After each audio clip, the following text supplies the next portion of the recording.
पुरुषोत्तम भगवान श्री स्वामी नारायण ने 3 अप्रैल सन 1781 के दिन उत्तर भारत में अयोध्या के निकट स्थित छपिया गांव में मनुष्य रूप में जन्म लिया।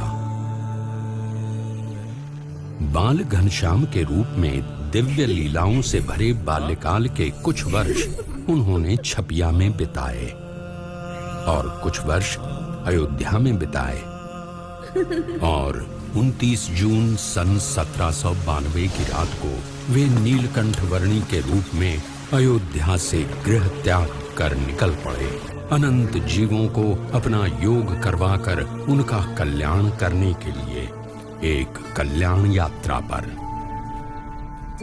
अमरपुर, नैमिषारण्य, बरेली, नारदवन, हरिद्वार, श्रीपुर, गौरीकुंड आदि स्थानों से होते हुए उन्होंने केदारनाथ की यात्रा की।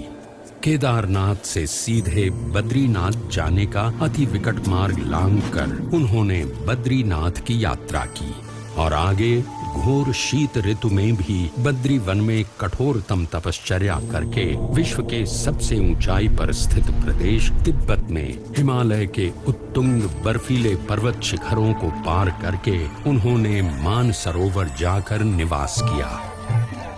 पुनः बद्रीनाथ आकर वहां से गौमुख, गंगोत्री, हरिद्वार, अयोध्या आदि स्थानों से होते हुए वे वंशीपुर आकर रहे और अयोध्या से गृह त्याग करने के लगभग 1 वर्ष की यात्रा के बाद नीलकंठ वर्णी बढ़ चले वंशीपुर से मुक्तिनाथ की ओर।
कुछ लेना न देना, मगन रहना, भजन करना रे भजन करना, भजन करना रे भजन करना।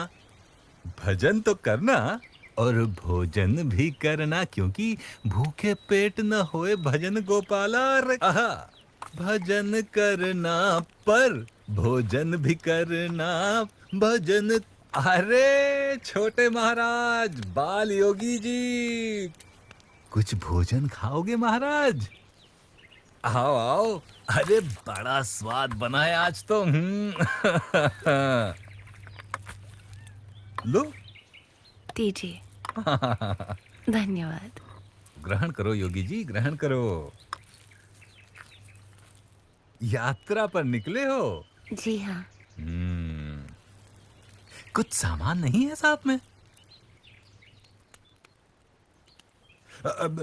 वैसे तो मेरे पास भी और कुछ खास सामान नहीं रहता, पर हाँ, अपने भोजन का प्रबंध करने का सारा सामान मैं अपने पास ही रखता हूँ। वो क्या है कि मुझे भाई भोजन हमेशा बढ़िया चाहिए, एकदम स्वाद। वैसे आप खाने का प्रबंध कैसे कर लेते हो? कुछ साथ में तो नहीं रखते? कुछ ये खाने लायक तो नहीं दिख रहा आपके पास, कमंडल वगैरह के अलावा? सामान की क्या आवश्यकता है? बस इस शरीर को जीवित रखा जा सके उतना प्रबंध हो जाता है और वही पर्याप्त है।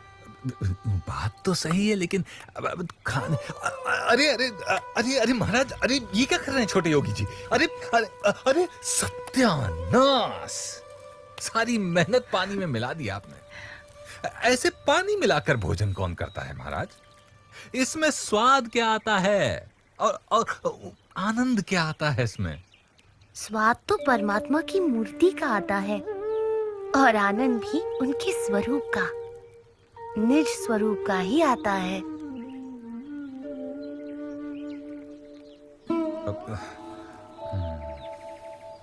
पर इतना स्वादिष्ट भोजन जो बनाया था, है, उसका क्या है? योगी के लिए परमात्मा की भक्ति ही भोजन है और परमात्मा की मूर्ति का सुख ही उसका स्वाद है।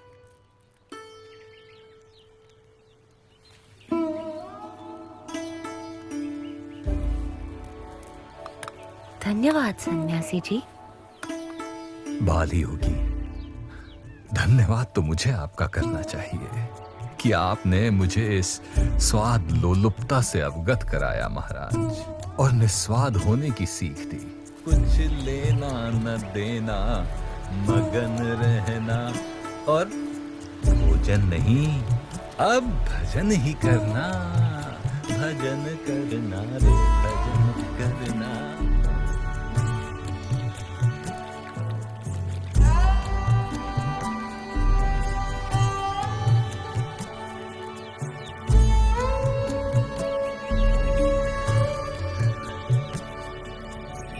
नीलकंठ वर्णी जानते थे कि काली गंडकी नदी के किनारे चलते हुए मुक्तिनाथ पहुंचा जा सकता था, इसीलिए वे काली गंडकी नदी के प्रवाह को ढूंढ रहे थे और उसी दौरान वे किसी अज्ञात निर्जन क्षेत्र में आ पहुंचे।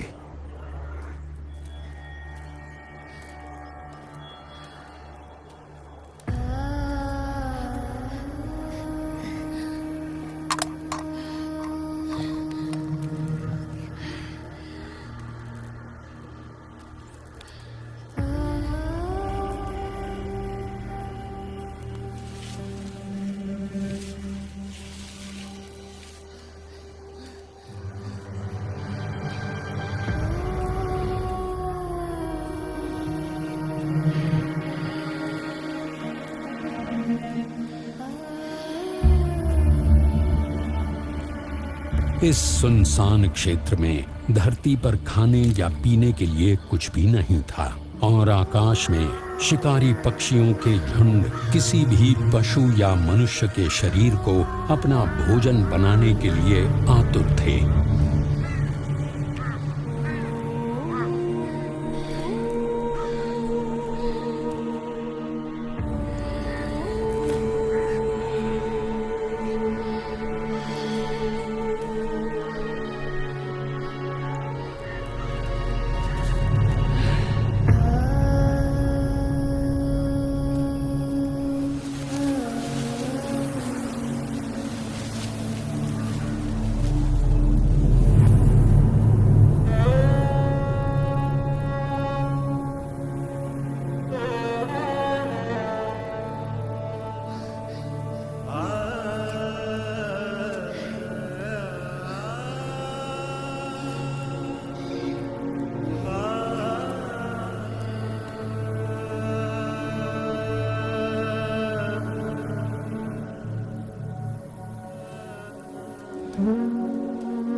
निरंतर 3 दिनों तक भूखे प्यासे रहने के बाद यदि किसी भी सामान्य मनुष्य को पानी मिल जाए तो उसके लिए तत्काल पानी पी लेने से अधिक प्राथमिकता और कुछ भी नहीं हो सकती थी। परंतु नीलकंठ वर्णी के लिए ऐसी विपरीत परिस्थितियों में भी सबसे अधिक प्राथमिकता थी उनकी भक्ति।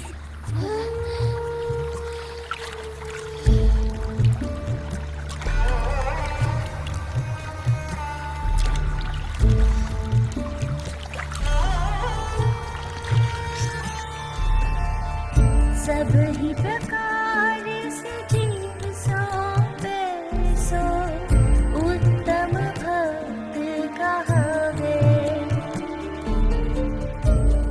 नेपाल प्रदेश में बालेवा गांव के पास नीलकंठ वर्णी को काली गंडकी नदी का प्रवाह मिल गया, जो अब मुक्तिनाथ तक पहुंचने का रास्ता तय करने के लिए उनका पथदर्शक था।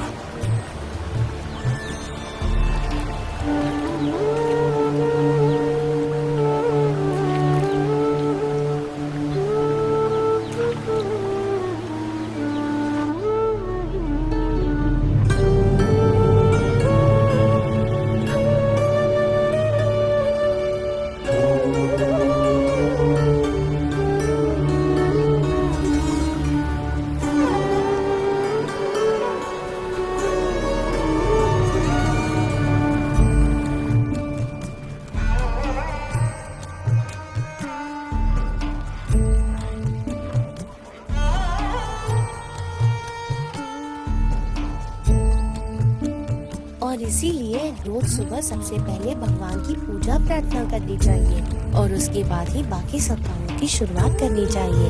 अन्नपूर्णा पर्वत श्रृंखलाओं के बीच से बहती काली गंडकी नदी के किनारे उत्तर की ओर बढ़ते हुए नीलकंठ वर्णी मुक्तिनाथ पहुंचने का रास्ता तय करने लगे।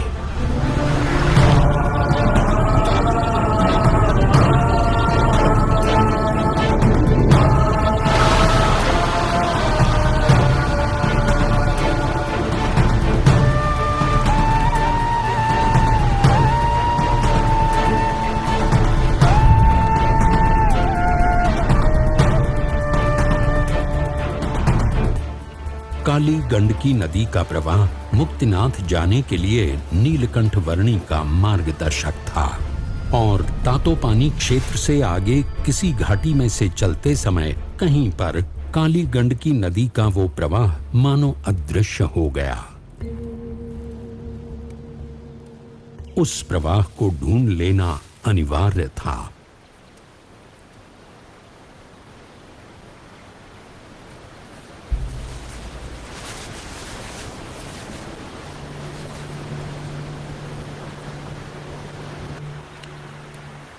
पानी की आवाज की दिशा में आगे बढ़ते हुए संध्या काल होते होते नीलकंठ वर्णी एक ऐसे स्थान पर आ पहुंचे जहां दो पर्वतों के बीच की खाई में स्थित एक गुफा में सामने से पानी का प्रचंड प्रवाह आ रहा था। मुक्तिनाथ पहुंचने के लिए यदि काली गंडकी नदी को पुनः पाना था तो यहीं से होकर जाना था। ऐसा निश्चय करके नीलकंठ वर्णी इस भयानक गुफा में से बहते हुए पानी के प्रचंड प्रवाह का सामना करते हुए आगे बढ़ने लगे।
अतिशय भयानक और घातक स्थितियों का रात भर सामना करते हुए प्रातः नीलकंठ वर्णी एक ऐसे स्थान पर गुफा से बाहर आए जहां उन्हें काली गंडकी नदी का प्रवाह पुनः मिल गया।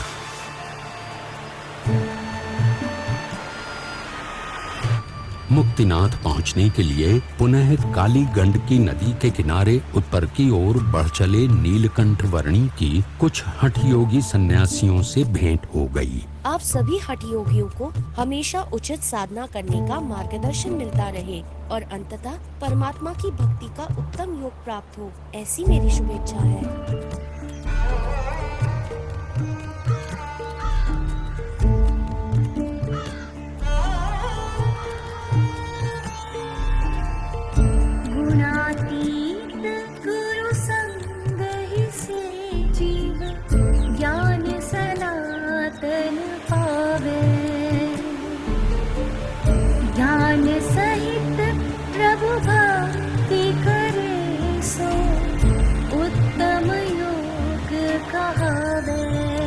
मारफा, जोमसम आदि स्थानों से होते हुए नीलकंठ वर्णी धवलगिरी और नीलगिरी पर्वतों के बीच स्थित खाई से गुजरे।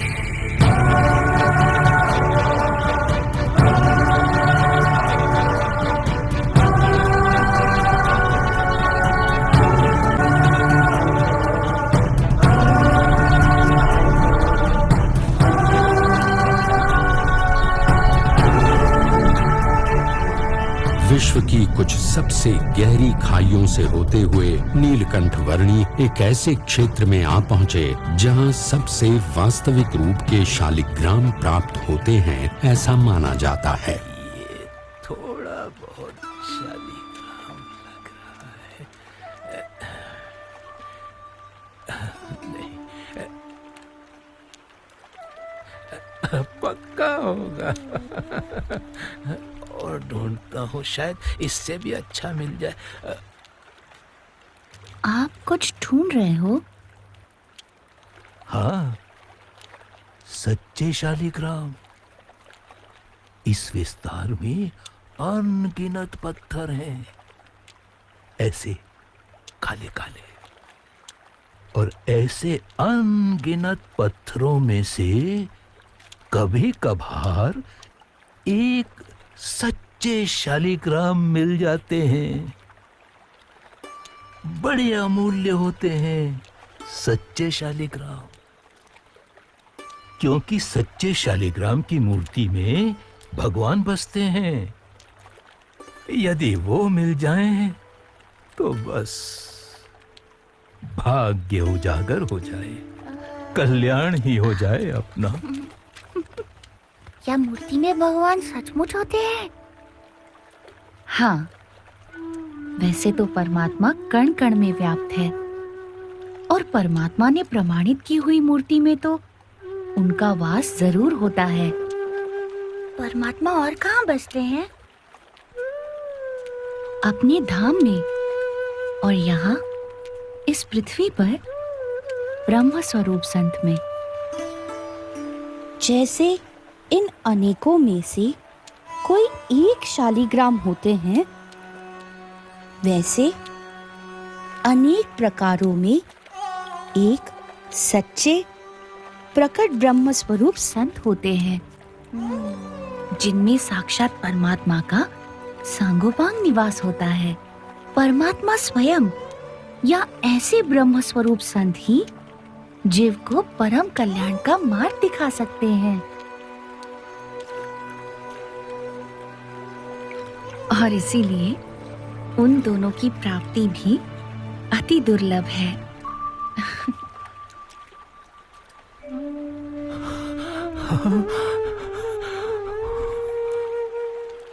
धन्य हो गया मैं। प्रणाम प्रभु। कागबेनी, रानी पौवा आदि स्थानों से होते हुए नीलकंठ वर्णी अंततः मुक्तिनाथ आ पहुंचे।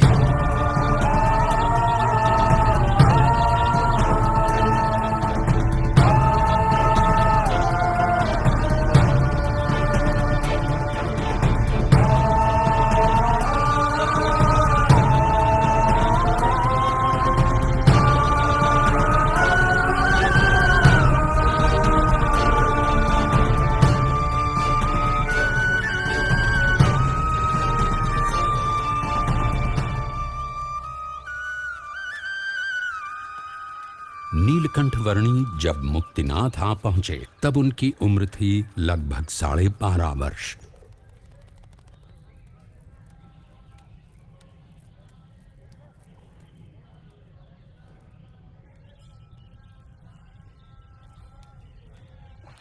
हिमालय की गोद से बहता निर्मल जल यहाँ मुक्तिनाथ मंदिर में मानो पवित्र हो जाता है जब वो 108 गौमुखों से होकर बहने लगता है।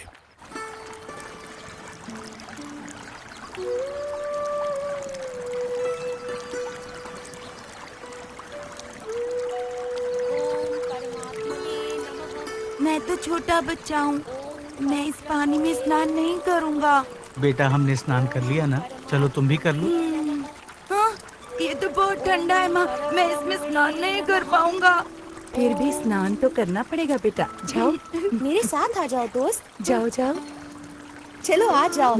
जाओ। घबराओ मत, कुछ अच्छा ही करने जा रहे हो तो परमात्मा को प्रार्थना करके शुरू हो जाओ। ओम परमात्मने नमः। नमः परमात्मने नमः। नमः परमात्मने नमः। ओम परमात्मने नमः। मैंने स्नान कर लिया, मजा आ गया। सुनो, हाँ? मेरे साथ चलो। हाँ, चलो। मैं तुम्हें फिर से स्नान करवाता हूँ। चलो चलो। बहुत मजा आएगा। ओम परमात्मने नमः। ओम परब्रह्मणे नमः। ओम परब्रह्मणे नमः। ओम परमात्मने नमः। परब्रह्मणे नमः।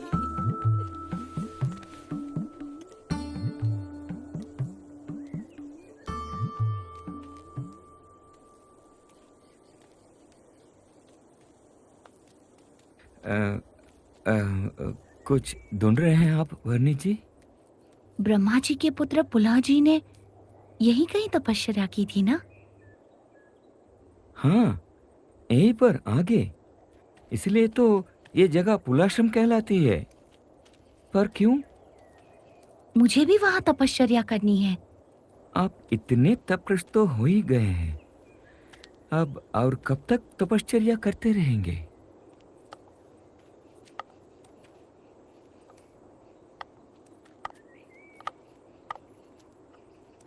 जब तक माता के शरीर के भागरूप रक्त और मांस इस शरीर से पूर्णतः मिट न जाए तब तक। जी प्रणाम।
मैं भी करके देखता हूँ।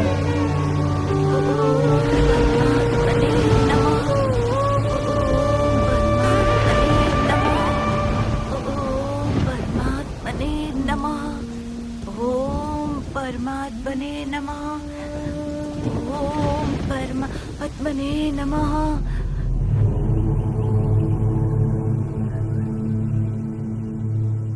अरे कल सुबह से ये ऐसे ही खड़े हैं, कितने दिनों से इनकी तपश्चर्या ऐसे ही चल रही है।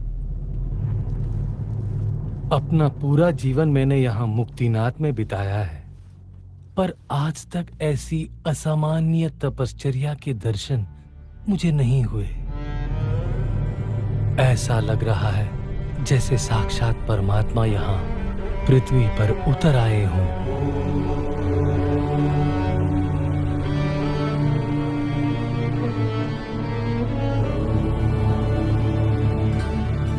हाँ, कितनी शोभायमान लग रही है उनकी मूर्ति, जैसे तप और ब्रह्मचर्य का साक्षात स्वरूप।